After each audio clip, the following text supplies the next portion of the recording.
everyone, how are you? Hope you all are healthy, safe and studying well. So again, SD Parmar, class 12 biology, and let us talk about pedigree analysis.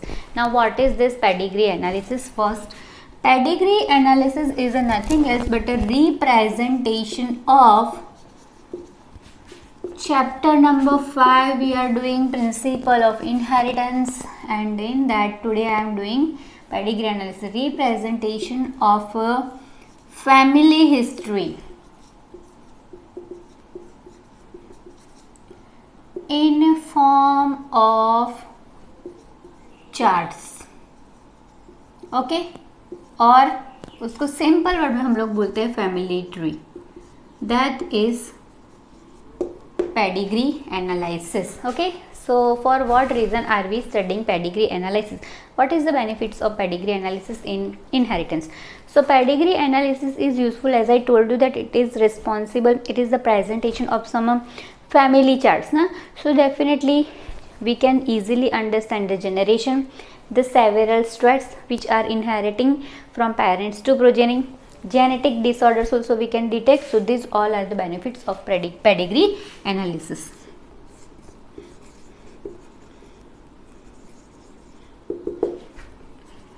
To study several genetic traits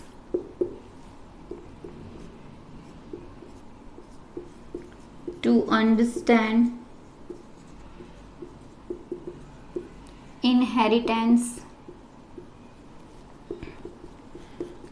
analyze or detect first genetic disorders. Okay, so all these things easily with the help of pedigree analysis we can understand. Okay, now pedigree analysis अगर हमें पढ़ना है, so we need some kind of specific symbols which are used to represent the family charts. These symbols are representing or expression of several traits which are expressing by generation to generation from parents to progeny. क्योंकि हम लोग inheritance पढ़ रहे हैं, तो inheritance में तो वही चीज़ होती है, द ट्रेट्स. तो इसे रिप्रेजेंट करने के लिए so many symbols we are having. So let us first discuss about all the symbols of pedigree analysis. Okay, okay.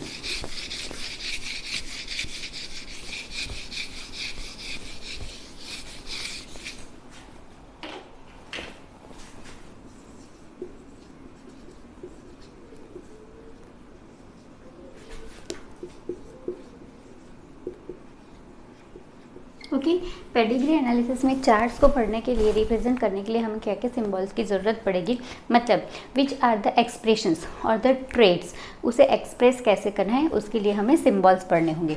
So first is this one. Definitely from this only you can understand this is female. This one is for male. Okay, female, male. Now this is for mating. If double lines, then it's a mating between relatives. Female, male, mating between relatives. Now as we know that in biology we are also considering the third gender. Okay, so here also we will have to represent it. If third gender would be there, then which kind of symbol we can use? तो अगर third gender होता है, या तो फिर हम लोग उसको थर्ड जेंडर ना बोलकर क्या बोलेंगे, we will call it the unspecified gender, ऐसा हम लोग उसको बोलेंगे. तो अनस्पेसिफाइड जेंडर के लिए हमें कौन सा सिंबल यूज़ करना है, that we will see. If this kind of kite like structure हो तो unspecified gender.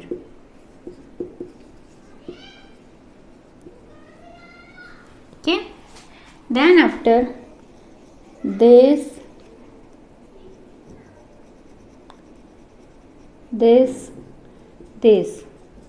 पूरा अगर डार्क दिया है, then it's a affected individuals. Okay, male female matching between relatives, unspecified gender and affected individuals. Okay, now अभी matting हो गई तो डेफिनेटली ऑफस्प्रिंग भी आएगा, तो उसके लिए बनाते हैं सी. Wait, this is affected individual. Now suppose if this kind of symbol is there, so see this one already we have drawn over here, वो affected individual के लिए है. तो ये वाला किसके लिए होगा? Definitely this are parents, mating भी सिंबल है and this is the affected child. और कौन सा चाइल्ड है? Female child. So this is called parents above with affected female child. Okay, same वैसे ही मेल चाइल्ड के लिए.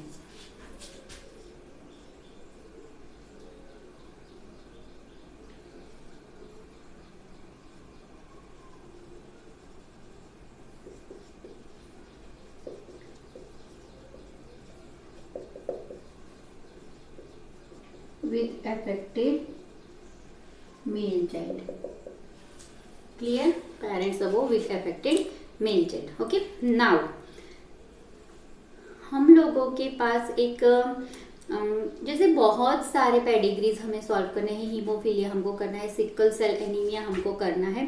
हर किसी के लिए अलग अलग हमारे पास सिंबल्स आएंगे, तो उसके लिए जितने ज़्यादा हो सके उतने सिंबल्स मैं अभी आप लोगों को सिखा देती हूँ. सपोज कुछ नया रह जाता है, that we will solve during the examples only. Okay, तो ये हो गया कि एक और सिंबल होता है दिस वन. इसको क्या बोलेंगे हम लोग? सो this is the offspring of unknown sex, जो हमने यहाँ ऑलरेडी बनाया हुआ है. तो ये ऊपर पेरेंट्स, तो ये अकेला ऐसा दिया हो तो भी ऑफस्प्रिंग ही है. अननोन सेक्स, वही वाला ऑफस्प्रिंग अगर पूरा डार्क हम लोग बना देंगे तो अफेक्टेड अननोन ऑफस्प्रिंग ऐसा बना सकते हैं हम लोग. If this symbol remains for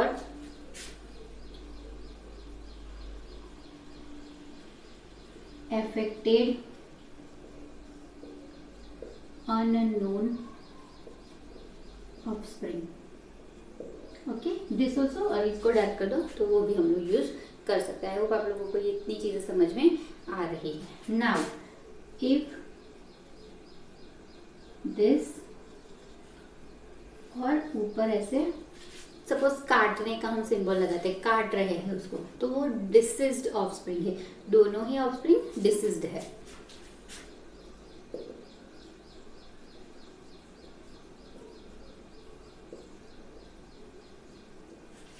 Understood? Okay. Sorry. Now हमें पेडिग्री एनालिसिस में which the examples we need to solve, तो वो मैं आप लोगों को बताती हूँ. हम लोगों को कौन से सॉल्व करने हैं. One we will have to do, that is the phenylketonuria, sickle cell anaemia हमको करनी है, कलर ब्लाइंडनेस हमको करना है. तो यही सिंबल्स को यूज करके वन बाय वन हम लोग उसको सॉल्व करने की शुरुआत करते हैं. Okay, so first are the symbols. Now let us move on with the examples, या तो फिर exercise of pedigree analysis. Okay, so let us see the examples of pedigree analysis, and we need to learn here. First one is hemophilia, then sickle cell anemia, and phenylketonuria.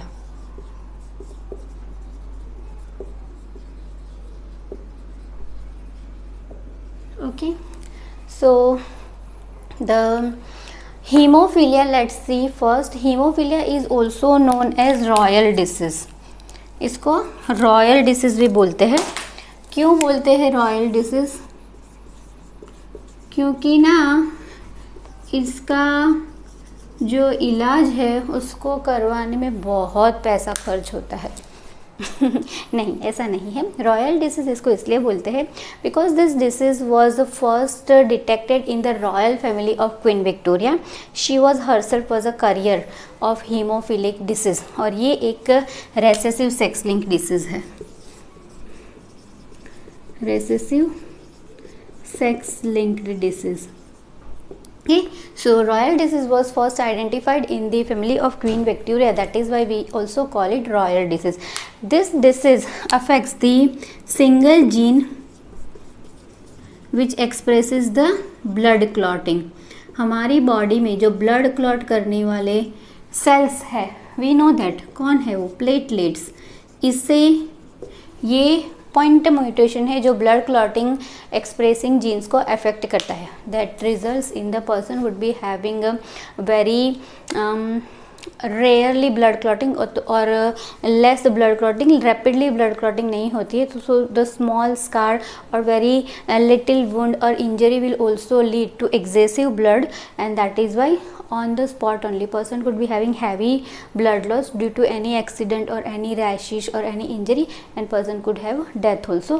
यहाँ पर female जो होती है she would be always a carrier, least carrier है, and mother to son the disease would be transferred, whether the father माने male would be affected always. Okay, so this is hemophilia. Okay, next is sickle cell anaemia. क्या होता है sickle cell anaemia में? आपको नाम पर से तो पता चल ही गया है, सिकल सेल अनीमिया प्रोबेबली सबको पता ही है। It is the disease related to our blood. हमारे ब्लड में, चलिए रेफ कर ही देती हूँ क्योंकि थोड़ा समझाना ही पड़ेगा मुझे। Okay, sickle cell anaemia it is also autosome sex linked recessive disease है, जो भी हमारे ब्लड से ही रिलेटेड है। ये वाला रिलेटेड था हमारे प्लेटलेट से, haemophilia was related with the platelet, this one is related with our RBCs. Okay, इसको रब कर देते हैं, लास्ट में पढ़ेंगे तब लिखेंगे। ओके, तो sickle cell anaemia again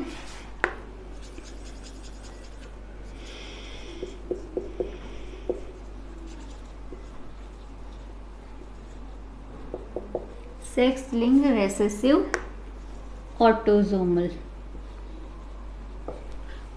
sex linked होना चाहिए वैसे तो। Okay, and affects over RBCs, और आरबीसीज को भी एक स्पेसिफिक जगह पर ही अफेक्ट करते हैं। हमारे आरबीसी रेड ब्लड सेल है ना, तो इसका रेड ब्लड रिस्पॉन्सिबल क्यों, किसकी वजह से है रेड ब्लड है, क्यों है? It is because of the pigment of blood called haemoglobin.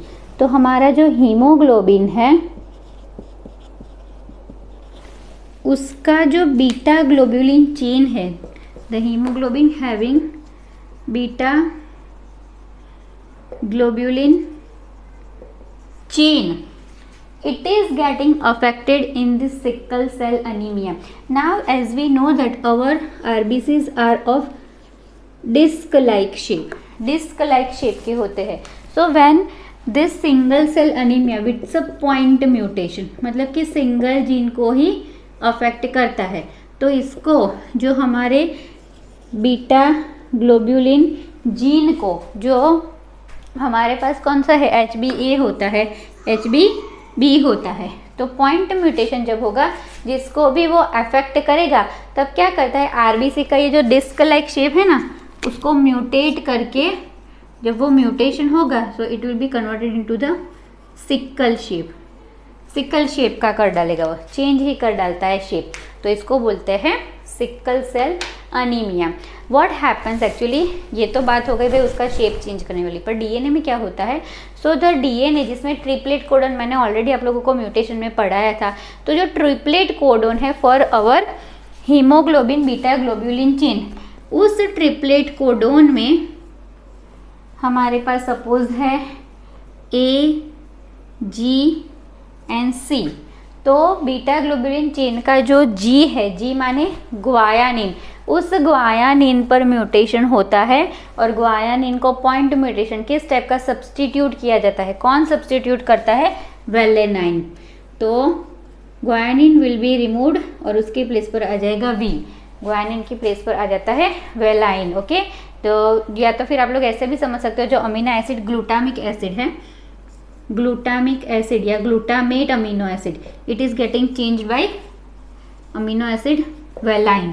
तो ये एक single gene mutation, point mutation होता है, जिसकी वजह से आरबीसीज का शेप चेंज होता है, क्योंकि बीटा ग्लोब्यूलिन का ग्लूटामेट अमीनो एसिड चेंज होकर वेलाइन उसके प्लेस पर आ जाता है। तो this is called the sickle cell anaemia. इसके ऊपर से एक और बात मुझे याद आई आप लोगों को बताने की।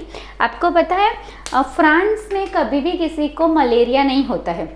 जब मलेरिया होता है ना, तो द मॉस्किटो के पैर पर चिपका जो प्लाज्मोडियम वाइवेक्स हमारी बॉडी में जाकर हमको मलेरिया देता है, ये प्लाज्मोडियम वाइवेक्स जो है ना, वो हमारे आरबीसीज को ही टारगेट बनाता है टू सिट ओवर देयर, और फिर हमको ये देता है डिसीज। तो फ्रांस में मॉस्किटो ही नहीं है, तो फिर प्लाज्मोडियम वाइवेक्स किसको अपना होस्ट बनाएगा, किसको अपना कैरियर बनाएगा?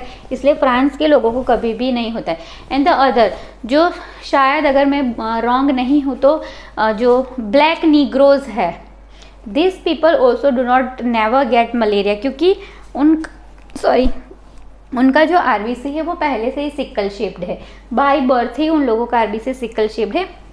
इसलिए यहाँ पर भी प्लाज्मोडियम वाइवेक्स के लिए सिटिंग साइट नहीं है, तो उनको भी कभी भी मलेरिया नहीं होता है। तो कभी कभी सिकल सेल एनीमिया इस तरह से बेनिफिटेड भी होगा। Okay, so this was about the sickle cell anaemia. जो भी सिंगल जीन म्यूटेशन है, पॉइंट म्यूटेशन है, किसमें होता है? बीटा ग्लोब्यूलिन चेन का जो ग्लूटामेट है उसको रिमूव करके वेलाइन आ जाता है सॉरी। ओके, तो ये है haemophilia.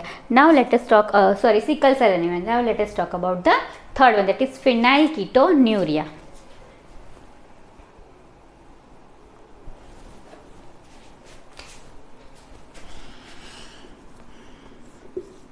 Next is phenylketonuria. बहुत इंपॉर्टेंट है, एग्जाम में बहुत बार पूछते हैं। What is this phenylketonuria? That is also autosomal recessive trait.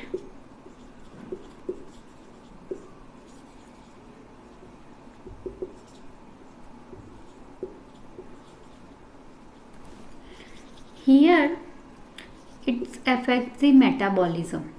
Inborn disease है which is affecting the metabolism of individual.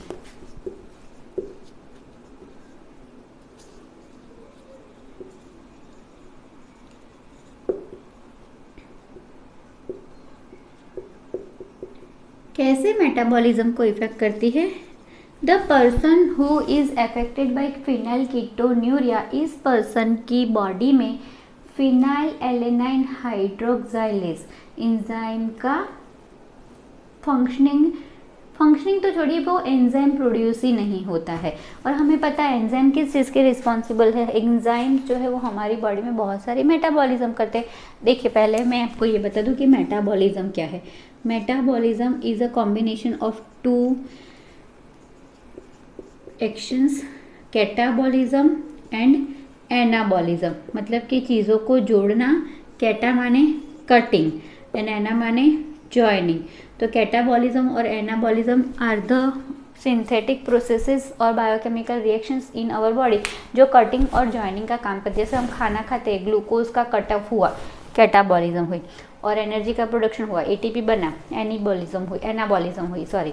ठीक, तो इस तरह के मेटाबॉलिक पाथवे में बहुत सारे एंजाइम, जैसे हमारे माउथ में प्रोड्यूस होता है salivary amylase, who is responsible for cutting of carbohydrate.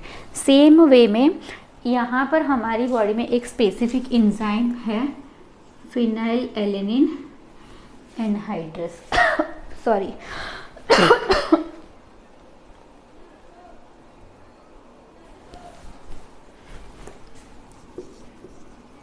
enzyme, this individual would be lack of enzyme phenyl alanine hydroxylase।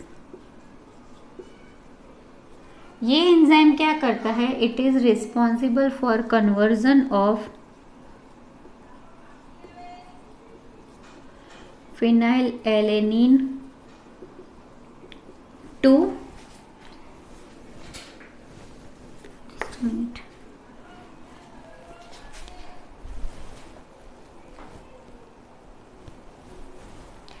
क्या करता है ये? फिनाइल एलेनिन अमीनो एसिड्स को कन्वर्ट करता है टायरोसाइन में।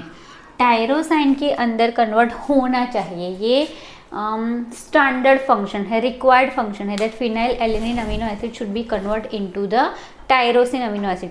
पर जैसे कि इस अफेक्टेड ऑर्गेनिजम्स में, इंडिविजुअल्स में फिनाइल एलेनिन हाइड्रोक्साइलेज एंजाइम है ही नहीं, तो ये फंक्शनिंग तो होगा ही नहीं। हमने शुरू में ही पढ़ा था ना, लेक ऑफ एंजाइम या non functional enzyme, unusual enzyme, जब हमने डाइहाइब्रिड किया उसके बाद में तुरंत मैंने आप लोगों को ये चीज़ें पढ़ाई थी कि ये एलील्स क्या करते हैं, स्पेसिफिक जीन्स को एक्सप्रेस करते हैं। जीन में ही एरर है, यहाँ तो एंजाइम प्रोड्यूस ही नहीं होता है, तो फिर ये कन्वर्जन तो होगा ही नहीं। पर कुछ ना कुछ तो चीज़ होगी ना एरर वाली, क्योंकि हम लोग वही तो पढ़ रहे, मेंडेलियन डिसऑर्डर ही पढ़ रहे।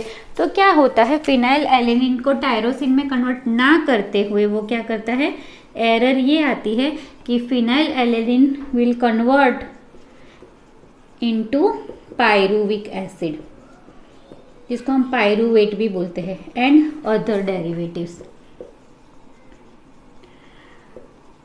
मतलब ये एक तरह का मेटाबॉलिज्म इफेक्ट है।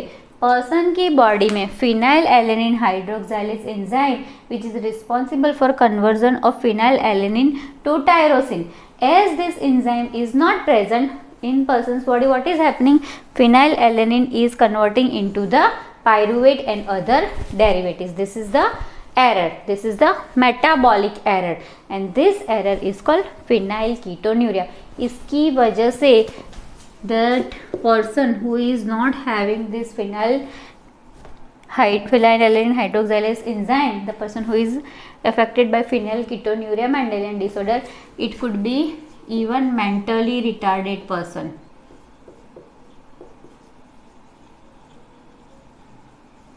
And even there could be excessive urine, क्योंकि किडनी का फंक्शनिंग भी इम्बैलेंस हो जाता है।